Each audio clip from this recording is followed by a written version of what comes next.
scripting and dialoguing is just like baseball practice to a baseball player. It's just like going to the putting green or going to the driving range for somebody who plays golf.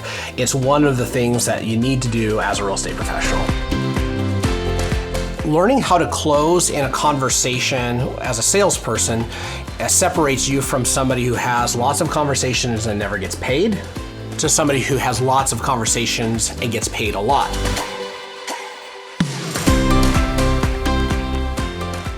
Real estate professionals, welcome back to the RMG Agent Podcast. I'm your host, Reed Moore, here with Jake Bartlett. And before we get going on today's episode, I want to send you over to areapro.com/RMG.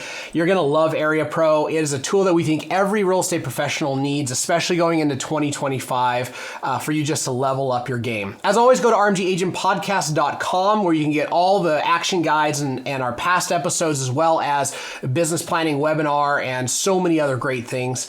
And before we get going here, I want to introduce the person that I told you about, the script master, Jake Bartlett. Hey guys, I'm excited for this episode, and I also really love Area Pro. I in fact used it about an hour ago for a class demonstration that I'm going to be doing for a first-time homebuyer seminar. And I think the information is great to share with anybody. So yes, go check that out. Before you listen to this episode, go back to last week's episode and listen to Hello from the Other Side, Mastering Communication Models. And today we have, I'm going to say it without the tune, but you can put the tune in yourself. Closing time, role play to get to clarity and commitment. Yes. And this is going to be an episode just like last one. You're going to want to go like, subscribe, share, send this out to your 4 or 5 best friends because they're going to love it. Yep. All right. So what do we got? We are starting with the end in mind when we talk about role play. So why do we role play? So when we talk about role play, one of the things that we talked about last week is some of the things that give agents a lot of anxiety. One is going to be data, and it's going to be the use of data to be able to show their market professionalism, which is one of the reasons that we pitch Area Pro. The other one is going to be scripts and dialogues. And we talked a little bit about that last week. But the reality is that you're either practicing on the people that you're going to hopefully do business with, or you're practicing with somebody else. So if it doesn't work quite right, if it's not quite the way you want to say it, you can restart and you can work out those kinks. And so we think that scripting and dialoguing is just like baseball practice to a baseball player. It's just like going to the putting green or going to the driving range for somebody who plays golf. It's one of the things that you need to do as a real estate professional. You have to practice your craft to get better at it. And the best way to do it is to do it with another professional that can give you some critiques and can help make you better. But ultimately, it saves you money because you don't mess up with your clients, right? That's exactly right. Yeah. So the big thing is, and we put this into three categories of things that you're going to get from this, right? So the first one is patterns. Tell me about the patterns. Yeah. So whenever you're talking about lead generation and you're talking about or scripting and role playing, one of the things that comes up is closing. Mm-hmm. And learning how to close in a conversation as a salesperson separates you from somebody who has lots of conversations and never gets paid to somebody who has lots of conversations and gets paid a lot. And the limiting beliefs around closings show up just like so many different things. And when we have limiting beliefs, a lot of times they're like this protective measure. And as soon as we kind of create a logic flow around our limitations, we feel comfortable not committing to doing something that maybe makes us uncomfortable. But the ability to close, to be able to ask for business, regardless of what sales industry you're in, is the one thing that matters most. And so it's something that we need to practice. The other thing that I always like to tell people is that one of the limiting beliefs is like, well, I don't want to learn these things because I don't want to feel pushy. Mm-hmm. And what I always tell them is you don't have to worry about that. Pushy people are pushy. Right. If you're a pushy person, the reality is you probably do that somewhat organically or naturally. And when somebody's on the phone with you, it kind of works just because that's who you are and it's authentic. If you're not a pushy person, you don't have to worry about that. So that's just a limitation you're putting on yourself. what I want people to understand instead is that closing is really, in a lot of ways, the only natural format for ending a normal human conversation. Right. So Jake, if you and I hadn't seen each other for a few months and I picked up the phone, I said, "Hey, Jake, it's been a long time. How are you?"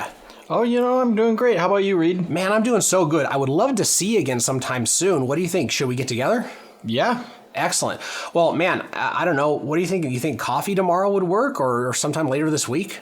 Yeah, how about a beer? I'd love, you want to meet after work and do a beer? Yeah, let's do that. Okay, cool. So, I don't know, what's your favorite place in the Valley?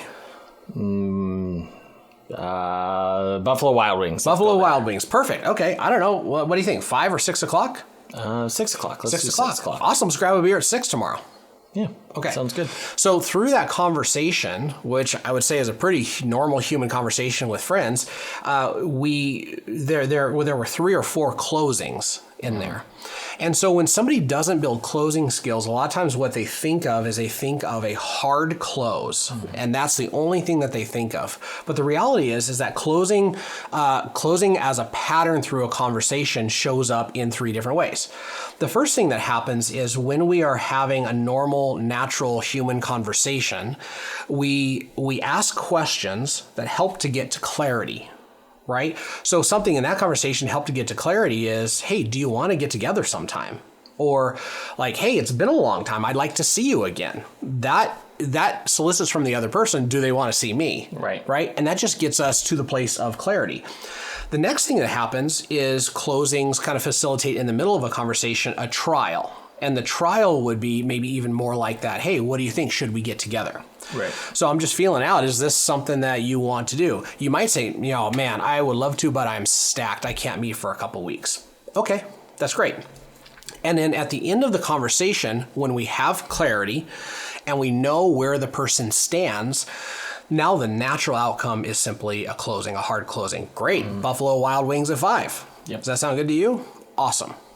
So if you don't have skills around the issues of around the conversation of closing, what might happen is you might come across pushy because of a lack of skill. So I pick up the phone and say, "Hey, Jake, how are you?" I'm good. How are you? Great. We need to grab a beer tomorrow at 5 o'clock.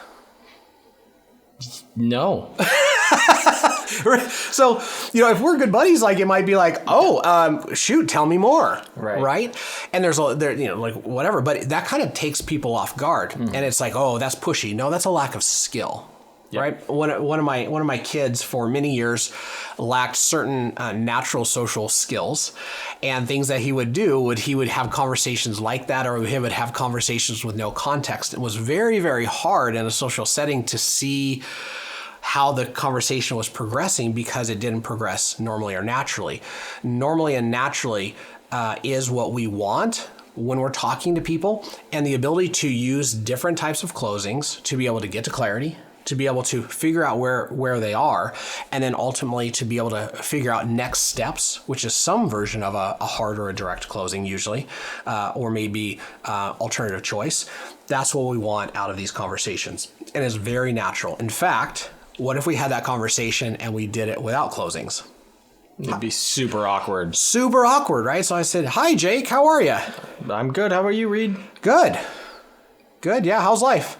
Yeah, life's life. Awesome. Yeah, well, I was thinking about you. That's weird. Yeah, well, yeah. So anyways, how you can't even hang up the phone without a closing. Right. So things are very, very awkward, and we just don't want to do that. So that's one of the reasons that we want to practice this. Yeah. One of the things you talked about in the beginning of that is the limiting belief about not wanting to come across pushy, right? I think that you got to get around the fact that pushy people, it's not what they say, it's how they say it. It's the tone, it's the pace. And like you're saying, it's when it's out of order. Right. Yeah. You haven't built the context to have the hard close. That's when you come across as extremely pushy or desperate. Yes. Yeah. So you can come across as pushy or desperate out of a lack of skill. And so if you're concerned about that, you should be concerned with your skill not being pushy or not pushy, right? Because if you have conversations that don't end up in a point of clear next steps, then you're wasting your time and theirs. And that's another big thing is you might feel like by trying not to be pushy, you're serving that other person. But here's the reality. If that person has a real estate need, whether it's a need to buy, sell, invest, or simply have additional questions, and you don't get clarity on next steps of what you're going to do or they're going to do or what y'all are going to do, you've just wasted their time, right? That's not a gift to somebody. Right. I don't know about you, but in 2024 and 2025, I don't know a whole lot of people that just are wandering around with a lot of time to waste. So just kind of get that out of your head. This is something that you need to master. So we talked briefly on limiting beliefs of pushy. What other limiting beliefs? I guess I have another limiting belief. Not knowing what to say. Yes. Right? Like that's a big one. So tell me about not knowing what to say. Yeah. So there's this tension between the person who doesn't want to script and role play and then doesn't know what to say. Turns out if you're maybe an actor and you don't practice your lines and you don't work on them, you might find yourself on stage not knowing what to say. Right? If you're a highly skilled actor and you've practiced and then you're on stage and you forget a line, you probably just bridged the gap. Well, how did you just bridge that gap? Because of your experience, because of how much time you've logged, right? So I think that it's really important to understand that. The other thing that's important to understand is if you're not clear on next steps, you're not clear what to say, most likely you won't get on the phone in the first place. Right. Because it will freeze you up and then you'll get ready, which also means you don't make money. Yeah, so I think of the scripting and the actor as a great parallel. I'm a big fan of the movies Caddyshack. Have you? Oh yeah, you've seen that, right? So, so Chevy Chase and Bill Murray had a very brief amount of scripting that they had in there, and then they had some leeway to be able to use their experience to be able to craft the jokes, but they knew the timeline of what they needed to accomplish in each scene, right? Whereas Rodney Dangerfield, also an amazing comedian, also a great actor. All of his stuff, he wanted his jokes scripted because that's the way that he worked. All three of those actors understood how they were best, and they put in the work, and they practiced, and they were experienced. Yes, that's exactly right. Yep. So, okay, what are some of the ways we're going to jump into? I think role playing now, right? Yeah. So one of the things that we do and have done that's really beneficial with helping you close is we close minimum of 5+ times. Yes. So when we jump into this role play, and with like last week's episode, we talked about setting the expectations. I'm going to be buyer. Yep. You're going to be agent. And you're going to close minimum of 5 times. Yes. Yep. Right? Okay. So we do this with proper scripting etiquette, which means we have our script in front of us, right? Even if we have it memorized. And we're okay with messing up because if we mess up, we reset. That's what we're doing, right? We're practicing our lines as an actor. That's what we're doing. So you're going to want to have this in front of you. If you're if you're on the phone, that's great. If you're with somebody, you may even want to turn away from them or look down or something like that to kind of simulate a situation where you're not being distracted by them personally if you're on the phone and you don't physically see them. Yep. Okay, so one of the things I like to do right out of the gate whenever I'm talking to somebody on the phone is I want to thank them right out of the gate. It's very normal to be thanked for somebody's time at the end of a call. It's not as normal to thank somebody at the beginning of a call. And so it just sets a little bit of a different tone right out of the gate. Yep. So here we go. All right. Ring, ring. Hello? Hi, is this Jake? This is Jake. Hi, Jake. Thanks for taking my call. This is Reed Moore with RMG Real Estate, and I noticed you're on my website looking for homes, and I was wondering, have you found the perfect home, or are you still looking? I'm still looking. Great. Well, I noticed that you were looking in the Wasilla area in Alaska. Is that the only area that you're looking for, or is there other areas that piqued your interest as well? Kind of Wasilla all the way to Anchorage. Okay, Wasilla to Anchorage? Yep. Great. Well, what price point are you comfortable with, Jake? Probably 500 to 700,000. 500, 700,000? Great. And how did you kind of come to that price range? That's kind of the payment after what I expect selling my house and the amount of money that I would take from that I'm comfortable with in the next home. Okay, great. And just out of curiosity, if you found that next home right away, would you be wanting to take advantage of that and move? Yeah. Okay, fantastic. And are you already working with a great real estate agent? I am not. Great. Well, I would love to apply for the job. I think I could help you out. Just out of curiosity, are you going to be paying cash or getting a mortgage for the next home? I'm going to need a mortgage. Okay, fantastic. I can definitely help facilitate that. Would it offend you if I got you in touch with a great local lender? No. Okay, I can take care of that for you. Well, Jake, it sounds like we should be getting together to go over what the market looks like and to be able to show you the inventory and give you an idea of what to expect through the process. How does that sound? I don't think I'm quite ready for that. I really just started looking. I haven't even talked to the wife yet about it. Oh, that makes sense. Well, just out of curiosity, would it be okay with you if it was okay with your wife for us to get together? Yes. Okay, great. Well, it sounds like we should go ahead and plan something out here, and we can put it in pencil instead of pen and make sure that she is able to make it. So what works better for you, weekdays or weekends? Weekdays. Weekdays? Fantastic. What about afternoons or early evenings? Let's do afternoons. Afternoons? Great. What about tomorrow at 3 o'clock, or would 4 be better? 4 o'clock. Okay, great. Well, I'll send you all the details of that.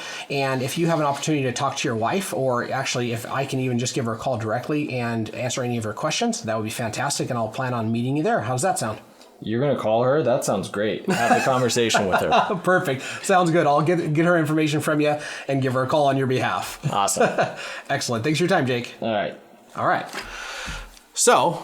Got to 5 times. Mm-hmm. I didn't before the end, though. Right. So you had to give me some pushback. Yep. I had to say no. I have to talk to my wife because you were only at 4. Yes. All right. So feedback. Flow of the conversation was good.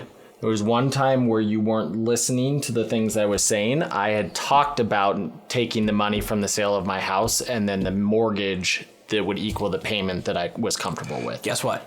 I totally didn't listen to any of that. Yep. And then you asked if I was going to be paying cash or getting a mortgage. I missed it. Yep. So that was the first one. I would say that as far as buyers go, my natural flow was the person that I was being. I was a fairly easy buyer. Yeah. And then I think you did great. Love it. You came across very professional. So cool. It's one of the reasons we love this script, which we'll make sure that we put in the action guide, because this is the format for a professional buyer intake conversation on the phone. Mm-hmm. A couple kind of other pointers or things of note here would be if you're role playing with somebody and they're new, right? Give them softballs. Yep. Right. And there's this mix of you want to give them softballs, but you also want to make them close at least 5 times, because that's going to be, some people are going to be really nervous around that. And if they can find themselves closing early and often, mm-hmm. it makes the conversation much better and much easier for them. Once you start throwing objections in, which we'll talk on our next episode, then that's going to be something that is going to just increase their skill set. So depending on the skill of the person that you're with, you're going to want to increase the difficulty of the role play. Yep. Yeah. One of the things I would say is I see some experienced agents being dicks just to be dicks to brand new agents. Right? Oh, yeah. Yeah. Like, there is a time and place to be that person when you're role playing, because you're going to get those people on the phone, and that's just the case. And like, newbies need to find that out at some point, but maybe not the first time that they role play. Right. Like, give them some softballs, let them get a win, and get through the script mm-hmm. without getting absolutely crushed. Yeah, right. Absolutely. But yeah, no, I love this script. This is a great one. Okay, so how would we do this differently if we were to do it like a second time?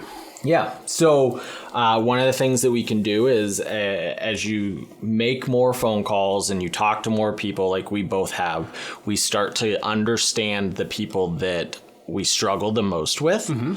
Like, I struggle the most with really fast talkers, high D, very abrupt personalities. Yep. Those tend to be my biggest ones. What's your biggest one? Probably somebody who is slow, methodical, scared, and highly detailed. Highly detailed. Yep. So what we can do is I could be one of the slow, methodical, highly detailed people for you. Yep. Let's get, do we want to set different expectations? Not five closings, but get to the appointment. No, let's do at least let's do 7 closings. 7 closings. Let's do 7 closings. I need 2 hands. There you go. Yes. Okay. And if I do this well, I'm going to do a lot of kind of softer clarity level closings to make sure that this person's coming along with me, because you don't want to drag somebody along that has that kind of personality. They're going to be very, very resistant to being dragged along, and you're probably not even going to realize that they're being resistant. So that's going to be problematic if you don't get to and stay in clarity. Yep. Okay, so I'm slow, methodical, and detail orientated. Yes. Okay. All right. Ring, ring. Hello? Hi, is this Jake? This is Jake. Who's this? Hey, Jake. Thanks for taking my call. My name is Reed Moore, and I work at RMG Real Estate. And I noticed you were looking at homes on our website. And I just was calling to see if you found the perfect home already, or are you still looking? I'm still looking, but what website was that? Yeah, it was alaskahomesearch.com, and it was yesterday. Oh, okay. Excellent. So Jake, on here, it looks like you're looking at a price point of about $650,000 to $750,000. Is that a price point that you feel comfortable with? Yeah. Okay, great. And just out of curiosity, Jake, how did you come to the conclusion of that price range? That was kind of the price range of the payment that fits within my 30% debt to income ratio I'm looking to get. Okay. And that 30% debt to income ratio, is that something that's really important to you? It is, yes. Okay, excellent. That's definitely something I can help you out with. So, Jake, are you wanting to move soon, or do you have something that would cause you to find the perfect home and not be able to move right away? I'm really just trying to make sure that I cross all the T's and dot all the I's, because I want to make sure that I do this correctly. Okay. That's what I'm here to do, is to help you navigate this process effectively, efficiently, and to take care of all those details so that you feel comfortable moving forward. So do you already have an agent that you've sat down with to kind of walk you through that process that way? I've talked to a few agents, but I'm not sure that any of them are going to want to work at the pace that I want to work at. Got it. Well, just so you know, my job, Jake, is to match my motivation with yours, which means I'm here to simply help you get all of your answers, find solutions, and be able to identify that next house. How does that sound? That sounds good. Excellent. So I'm willing to take the time to answer all your questions. Speaking of questions, Jake, are you going to be paying cash, or do you need to get a mortgage for your next home? I'm going to be getting a mortgage for the home. Okay, fantastic. And is that one of those kind of check boxes that you would like help with? Yes. Okay, I can definitely help you with that. So, Jake, it sounds like from this conversation, we should get together at my office where I have all of my resources to be able to walk you through all the data on the market, what the inventory looks like, answer all your questions about the process, and be able to help you get into your next home. Does that work for you? I'm not sure I'm quite ready for that. Can I call you back next week and see where I'm at? We certainly could, Jake. One of the things that I found over the years is that if somebody wants to take a real methodical and detailed approach at buying a home, which is fantastic, by the way, the earlier we get started to be able to dot all those I's and cross those T's, it really serves that person well, so that through the process, they never feel rushed. How does that sound? That sounds good. Okay, great. So if we can get together weekdays or weekends, what would work better for you? Let's do weekends. Weekends, great. Saturday at 10, or would 12 be better? 12. Okay, great. So I'll see you at my office at 12, and I'll be fully prepared with all of the information, and I'll answer all your questions, and then we'll go see if we can find that perfect home for you. Sound good? That sounds great. Excellent. Okay. Got to 8. I can't even hold my fingers up that way. 8. Excellent. So a lot of trial and a lot of assumptive closes in there. You used a lot of language like we, which brings us along, right? Yep. Like that's building a relationship that's built on assumption, right? Which is great. And you matched immediately. If you go back and listen to the way I answered the phone on both of those, and the way that you changed your speech pattern within the first 3 words that I said. Yep. Right? Like you went from matching my pace to matching my pace the second time, which was very slow and very methodical, which I tend to be that way anyways. And going even slower than that is uncomfortable for me, but you were able to do it, right? Yeah, and so it's kind of when you're doing this, you just want to shift into whatever gear that person's in. And the interesting thing is somebody like that, if you don't build your skill set, they're going to feel like they're going to take forever, and this is going to be this really hard process. And it doesn't have to be. It will definitely be more work up front.